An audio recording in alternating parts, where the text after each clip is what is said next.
This is Bedtime Stories, Grown-Up Edition, Sins of the Father, bonus episode 3, part 2.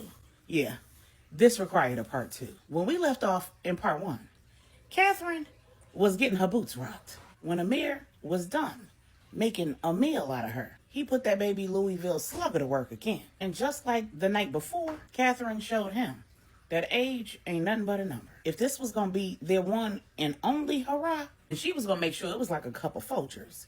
Good to the last drop. What got into Catherine, we will never know. Because at one point, she thought it was a good idea to return the oral favor. And having learned all of the tricks and tips there were in the world from her nasty husband Nigel, she was well versed in the art of fellatio.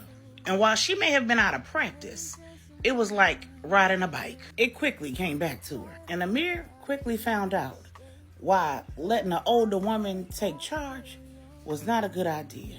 Because Catherine didn't start with the branch. She started with the berries. Imagine Catherine, 5'4", 130, 135. Amir, 6'2", 6'3", 185, 190. Chiseled to the gods. Him climbing the walls. And her chasing him down. And when he ran out of places to run, and she was poised and ready to sing into the mic, Amir grabbed her by her hair, lifted her head and said, "Yeah, nah, that's enough." Cat giggled and said, "What's the matter? You could dish it and can't take it?" Amir said, "I'm not about to let you turn me out in here." Cat said, "I'm just trying to make you feel good. Return the favor." Amir said, "Yeah, but you're going to have to make up your mind. Either you want me to stay or you want me to go. But you're not going to be able to snatch my soul and throw me back out to the streets." Cat said, "And what have you been doing all night?" Amir said, "Giving you something to remember me by." Cat asked, "So you turning down?" Amir cut her off and said, "How about you save that for when you're ready for a relationship? I'm sure the man you choose will appreciate it." Then he pulled her up, sat her on the branch and said, "You want to be in control? Control that."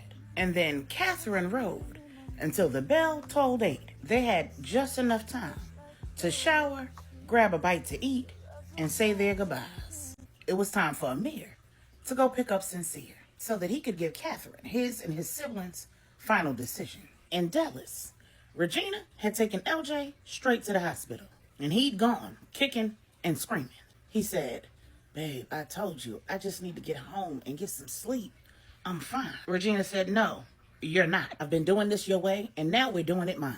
Don't piss me off." Hooked up to an IV and just having returned from a CAT scan, LJ is resting comfortably now that he has pain medication on deck. While he'd claimed to be extremely tired, he failed to mention to Regina that he was also in extreme pain. His entire body was hurting, and he was trying to grin and bear it. When his oncologist entered the room, she said, "Mr. Johnson, we've been talking about pain management for at least 2 weeks. Either the medication that I prescribed isn't working, or you haven't been taking it." Regina said, "What medicine? I haven't seen him take a single pill." LJ said, "That medicine makes me groggy and I can't function.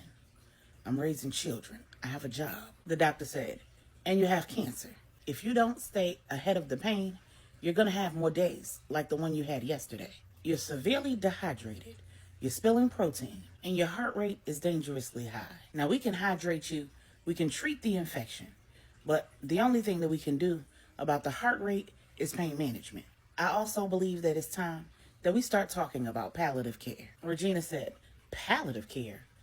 What about that one treatment that you and I were discussing? The one that you said is showing real promise in advanced cases of prostate cancer like LJ's." The doctor said, "Well, like we discussed, it's not available in the U.S. It's still experimental." LJ said, "I'm not doing chemo and radiation again. We've already talked about this." Regina said, "It's not chemo or radiation. It's advanced radio..." "What's it called again, Doc?" The doctor said, "LU-177. It's an advanced radionuclide therapy, mostly available in Europe. And while it does have radioactive components, it isn't your typical radiation." LJ said, "And what's the catch?"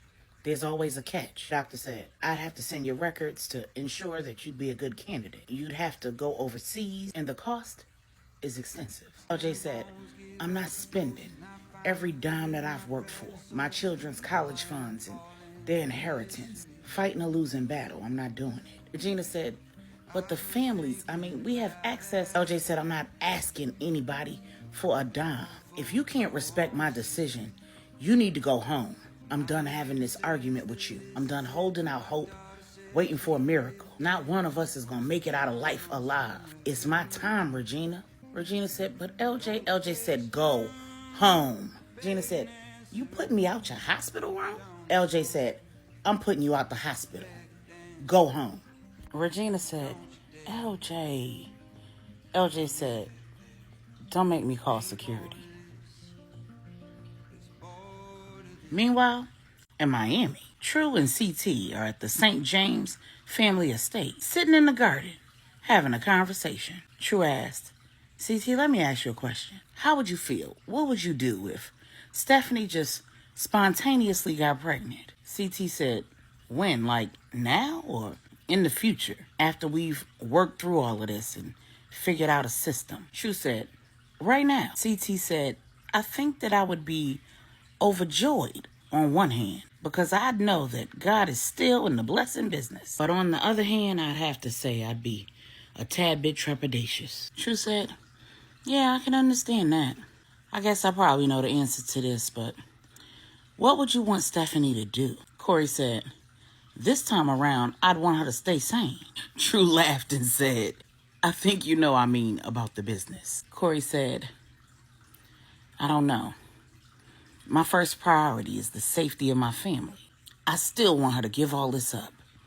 And since it's clear that that's not going to happen, a part of me would hope that a spontaneous pregnancy would result in her choosing to do so of her own volition. I still don't know how we do this, living in separate places. I missed a large portion of her pregnancy with baby Kari because she was in witness protection. I wouldn't want to miss a minute of this pregnancy. I don't know how we would clear that hurdle. True asked, so what if she decided not to step down, not to walk away from the life? What if she decided to keep the baby? Corey said, excuse me? True said, what?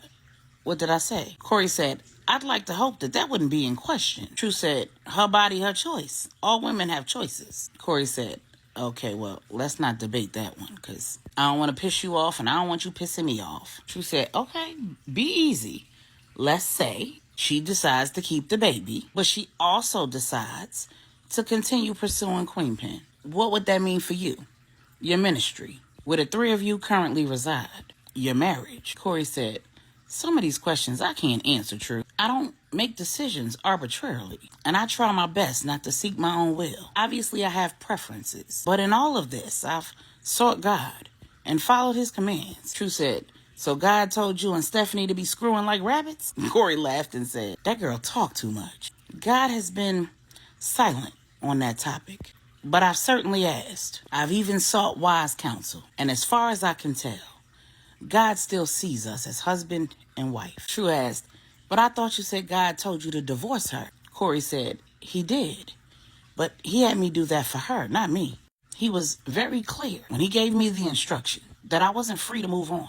I was released to focus on my purpose, to be a father, a pastor, to intercede for Donovan and the rest of his family. But he never released me from my responsibility to cover her, to pray for her. It's the reason why I couldn't date or participate in singles activities at the Salvation Center. True said, now that's something that I will never understand.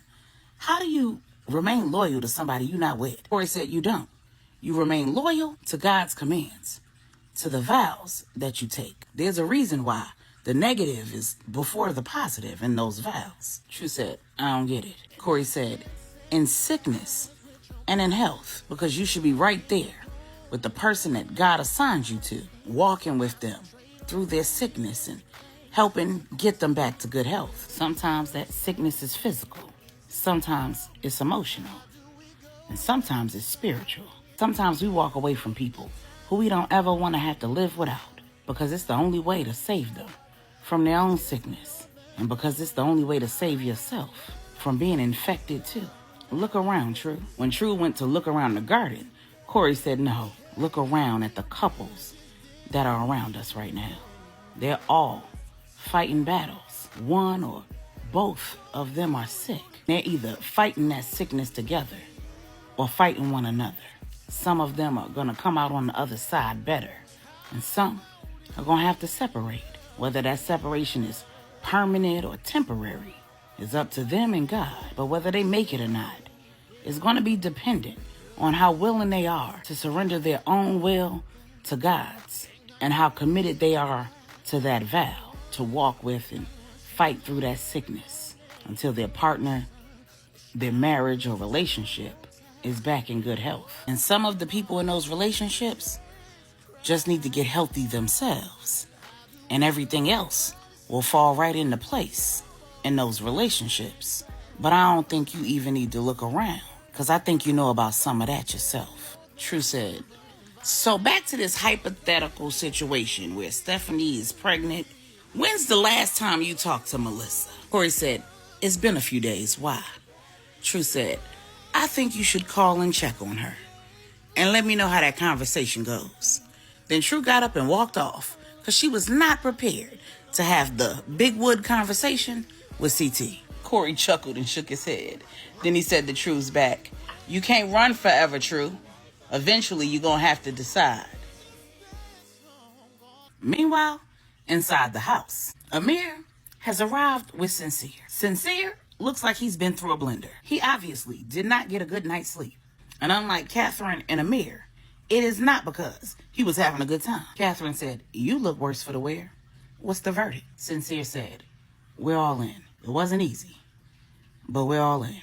Catherine said, you've had business training. And as I understand, you've had some physical training. But in order to be the kingpin, you're going to have to undergo trial by fire. I don't take kindly to disrespect. And believe me, I could and can do this myself. I got a team of shooters I can send, but I want you to do it. And in all transparency, this job serves multiple purposes. Your father had 7 mistresses, not including your mother. Since you all made the right choice, your mother gets a pass. But those other 7, they don't. I told your father that every woman he added to his roster needed to know that he was a married man. That way, I'd ensure that they were willing, informed participants. If and when the day came that I needed to deal with them, the day has come.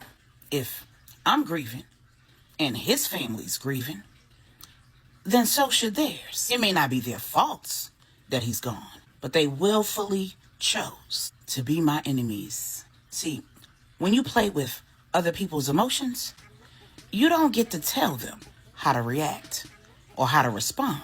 And whether their response is right or wrong, it's theirs. You want to be the head of this family? You got to earn it.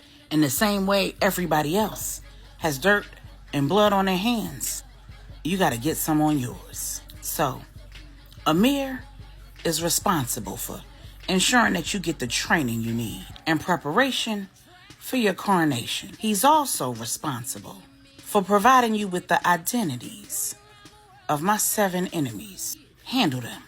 Don't get caught. And don't make waves. And when you're finished, I'm going to change your name. Because Sincere Nigel Montclair is not the name of a kingpin. I think Nigel Adonis St. James II has a nice ring to it, don't you? Meanwhile, Donovan, he had a long night too. He and Portia had enjoyed a romantic dinner together, prepared at her hands. She'd made steak, fully loaded baked potatoes, a side salad with homemade garlic bread. She'd also made a rum punch and a triple chocolate cake that was to die for. It took her 45 minutes to convince Donovan that the food and drink was safe for him to ingest. And she had the audacity to be offended when he said, I just don't know, Portia. How do I really know that you haven't laced this food or these drinks with something that's going to have me in here tripping, doing some freaky mess I would never do under normal circumstances? Portia said, because we've done all the freaky stuff that I want to do. I didn't have to drug you to do it. Why would I drug you now? Donovan said, I saw you trying to call somebody. I'm sure you was trying to call Jeff. How I know you're not trying to drug me, have me in here knocked out, so you can go and check on your boy toy. Portia said, now, you know darn well, Jeff is not my boy toy. Yes, I've been trying to call him to make sure that he's good, because we've been friends for a long time. But the truth of the matter is that man told me I was on my own. All he wanted was the video of me and you getting it in, so he could show it to your girlfriend and convince her that you was cheating on her with me. Donovan said, and you sent him video of me and you? Portia said, yeah, because that was our initial agreement. I sent him the video from when I first got you here, and you were still drugged and tied up. Donovan said, and I was blindfolded? Portia said, yeah, why? Donovan said, that'll never work. Portia said, what do you mean? Donovan said, Maribel knows me. She knows I don't play that mess. Portia said, why not? That's fun. Donovan said, you want me to tie you up, Portia? Portia said, hell no. So you can figure out a way to get out of here? I don't think so. Donovan said, I'm starting to think that this place is not really rigged with explosives. Because if it was, if they were going to go off at a moment's notice, if I opened up a door or a window, you wouldn't be so worried about me escaping. Portia said, oh, they're real. Very real. Donovan said, then what am I missing, Portia? Tell me the truth. You want me to eat this food? Tell me the truth. Portia said, Jeff is able to see all of the surveillance cameras in here. He does not have the code to disarm the bombs. Only I do. But the whole time that he was helping me rig the whole place, he kept trying to talk me out of it. He gave me alternative methods to deal with you if you became a problem. He claimed that it was because he cares about me and he doesn't want me to die. But he also said that the way that most people who build devices that go boom get caught is because no matter how careful they are, the components that they use to build them are traceable. They're traced back to him. He's going to jail for a long, long time. I highly doubt that he's all that concerned about my safety. I'm sure he's more concerned about getting caught. Donovan said, so you're concerned that he's watching the cameras, and if things go south between me and you, he's going to call the police on you. Portia said, yes and no. If he called the police, he still might get caught. Donovan whispered, oh, you're worried that he might turn the tables on you. That he'll give you up to my family because he has some secret way to disable the bombs. She said, why are you whispering, Donovan? Donovan said, I'm trying to help you. Portia said, now why in the hell would you do that? Donovan said, I don't want to blow up in here. I don't want to die at all. I don't want to see you dead either, or in prison for the rest of your life. I'm actually your friend. I know that you're doing all of this because you're ill. You need help. Let's not forget, we met in a mental institution where I was getting help. And unlike you, I got a family and friends that love me, who didn't give up on me, who insisted that I got the help that I needed, and just sent you to treatment under the guise of getting you help, but we both know he was just using you. But she said, yeah, kind of like how you trying to use me right now, talking all this good stuff so I'll let you out of here. Donovan said, you don't get it.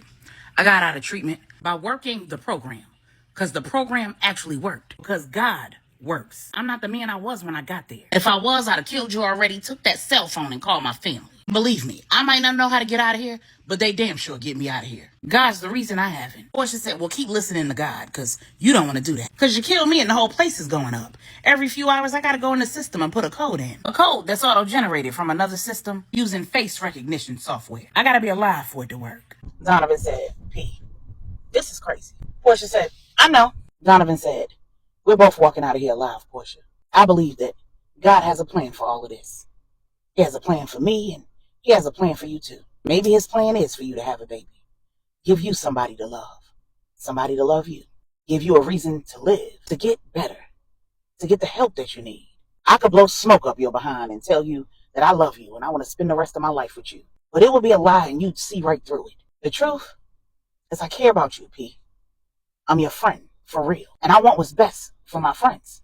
I want God's best for them. And while I don't necessarily want any more children out of wedlock, the only way to prevent my family from killing you is if I give you what you want. And the only way you can truly have what you want is if we both walk out of here alive. I grew up with a father who loved me more than anything else in this world.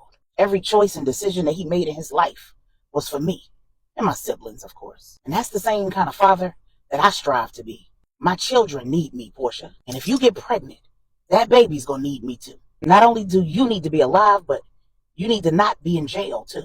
If Jeff's not answering, it's because my family has him. And it's only going to be a matter of time before he tells them everything they want to know. And I don't care how good he thinks he is. I know my family.